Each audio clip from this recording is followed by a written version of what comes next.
internet, kentang goreng, dan pendingin udara. Inilah 3 penemuan terbaik sepanjang masa dalam daftar pribadiku. Oh, mungkin bisa ditambahkan juga pipa saluran air di dalam ruangan. Nah, untuk internet dan kentang goreng tentu aku paham. Tapi bagaimana dengan AC atau pendingin udara? Apa yang membuat benda ini begitu luar biasa? Percaya atau tidak, kita harus berterima kasih pada nyamuk atau leluhur nyamuk. Karena serangga ini pendingin udara ditemukan. Kita yang hidup di abad ke-21 tentu tidak suka dengan nyamuk. Dan dulu di abad ke-19, nyamuk memang benar-benar menakutkan. Binatang ini membawa banyak sekali infeksi seperti malaria. Bahkan kondisinya sangat menyedihkan di area-area berawa di Florida. Dokter sekaligus penemu asal kota ini, Dr. John Gorey, berusaha mencari cara untuk mengeringkan rawa-rawa itu. Saat berupaya melakukannya, dia justru mendapatkan ide revolusioner ini pada 1841.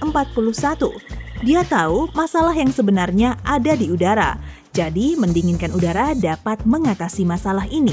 Dr. Gorey mengatur pengiriman es dari danau beku dan sungai kecil di utara Amerika Serikat ke ruangan rumah sakit di Florida. Cara ini berhasil, tapi secara logistik sangat menyulitkan. Jadi, dia mencari lagi cara baru. Tahun 1851, dia merancang kompresor udara untuk membuat es dari air. Mekanismenya ditenagai oleh kuda. Inilah konsep awal mengenai cara kerja pendingin udara. Konsep ini memiliki banyak kesamaan dengan AC saat ini. Ya, setidaknya ide dasarnya sama. Beberapa dekade kemudian, ahli teknik Willis Carrier membantu suatu perusahaan penerbit menghilangkan kerutan pada halaman majalah karena lembab. Dia merancang pendingin udara elektrik pertama menggunakan koil pendingin dan filter udara. Awalnya dia menggunakan air dingin sebagai pendingin, lalu memasang kompresor amonia dalam mesinnya. Carrier tahu mesinnya bukan hanya baik untuk majalah, tapi sekaligus melembabkan maupun menghilangkan kelembapan udara di dalam ruangan. Dia mematenkan penemuannya dan mulai mendirikan perusahaannya sendiri, Carrier Engineering Corporation pada 1915. Pendingin udara pertama kali diperkenalkan ke publik dalam acara Pameran Dunia 1904 di St. Louis.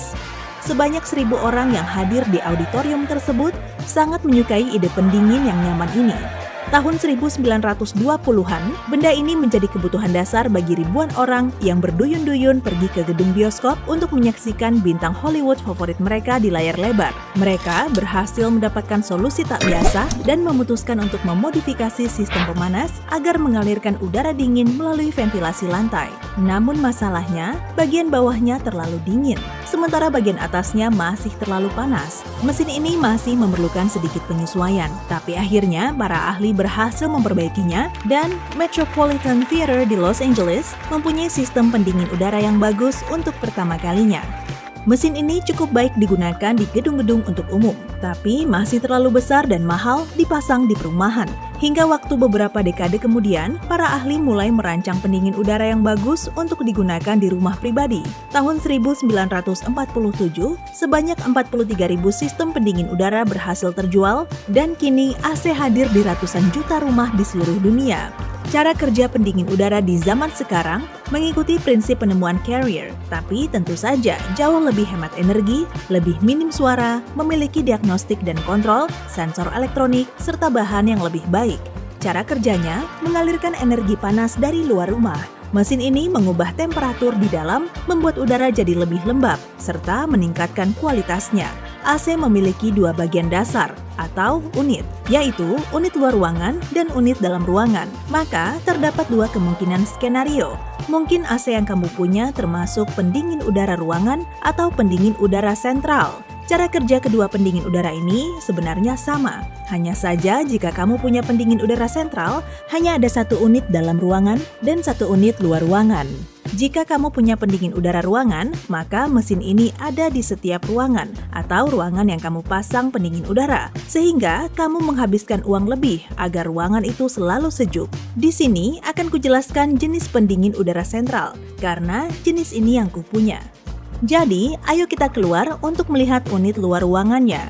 Setiap model dan merek memiliki bentuk yang beragam, tapi umumnya benda ini terlihat seperti kotak yang memiliki kipas di bagian belakang atau samping rumahmu.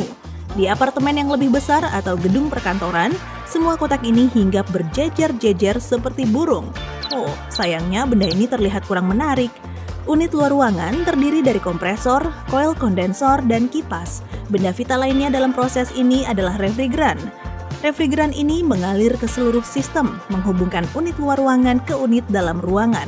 Dan secara teknis bukanlah komponen dekoratif, tapi cairan pendingin.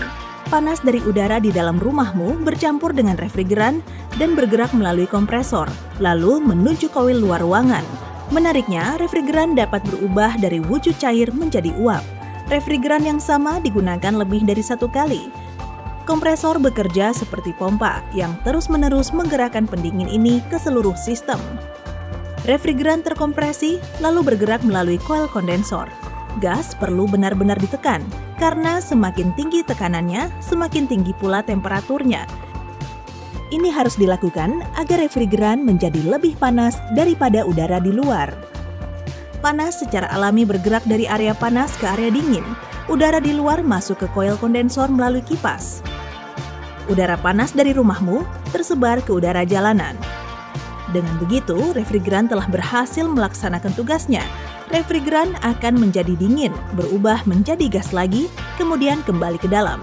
Prosesnya terus berlanjut secara berulang. Nah, cara kerja unit luar ruangan sudah jelas. Lalu, bagaimana dengan unit dalam ruangan? Ayo kita masuk ke rumah dan melihatnya. Jadi, unit dalam ruangan dapat dipasang di setiap ruangan di rumahmu, atau hanya ruangan yang ingin kamu buat sejuk, atau satu unit dipasang di ruang penyimpanan pakaian atau ruang bawah tanah, atau ruangan manapun di dalam rumahmu. Agar udara sejuk mengalir ke semua bagian rumah, terdapat juga termostat, penyuplai, dan ventilasi udara balik. Unit dalam ruangan sendiri merupakan kotak koil yang memiliki motor blower di sini, koil evaporator, katup ekspansi, papan sirkuit, dan filter atau penyaring. Saat suhu ruangan terlalu panas, termostat mengirimkan sinyal SOS ke papan sirkuit. Sinyal ini menyalakan motor blower. Udara panas dari ruangan diisap melalui ventilasi balik, kemudian udara bercampur dengan refrigeran. Pada tahap ini, udara panas kehilangan panas dan kelembapannya.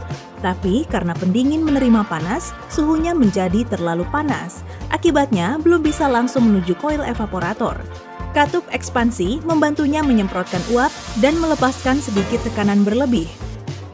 Kemudian refrigeran berubah dari cair menjadi gas, lalu siap bergerak melalui koil evaporator. Refrigeran dingin bergerak melalui pipa kecil yang terbuat dari bahan yang sama dengan koil evaporator. Nah, selama beberapa saat, refrigeran akan menyerap cukup panas dari udara di dalam ruangan. Setelahnya, refrigeran siap bergerak menuju kompresor, lalu menuju unit luar ruangan yang cara kerjanya sudah kujelaskan tadi. Semua ini terjadi secara bersamaan dalam siklus yang tak pernah berakhir. Saat suhunya sudah pas, unit dalam ruangan akan mati sebelum udara di dalam ruangan menjadi panas lagi. Lalu menyala lagi, panasnya keluar, udara dingin masuk. Ini menyebar di seluruh rumah melalui lubang suplai. Masing-masing detail dalam pendingin udara sangatlah penting. Bahkan jika salah satu dari perangkat ini mati, seluruh prosesnya akan berhenti. Jangan sampai ya, karena di dalam sana bisa menjadi panas sekali. Jadi, sekarang kamu tahu kan, pendingin udara telah melalui proses panjang hingga menjadi seefisien sekarang ini? Tapi, perkembangannya masih terus berlangsung. Para ahli juga terus berusaha menemukan teknologi baru agar AC menjadi lebih hemat energi, ramah lingkungan, dan membuat tampilan unit dalam ruangan dan luar ruangannya lebih sedap dipandang. Wah, apa itu membuatmu merinding? Tidak? Oh, oke. Hey, jika kamu belajar hal baru hari ini, klik tombol suka di video ini, lalu bagikan pada teman-temanmu. Inilah beberapa video menarik lainnya yang bisa kamu tonton. Klik saja video di salah satu sisi layar. Dan ingat, tetaplah di sisi terang kehidupan.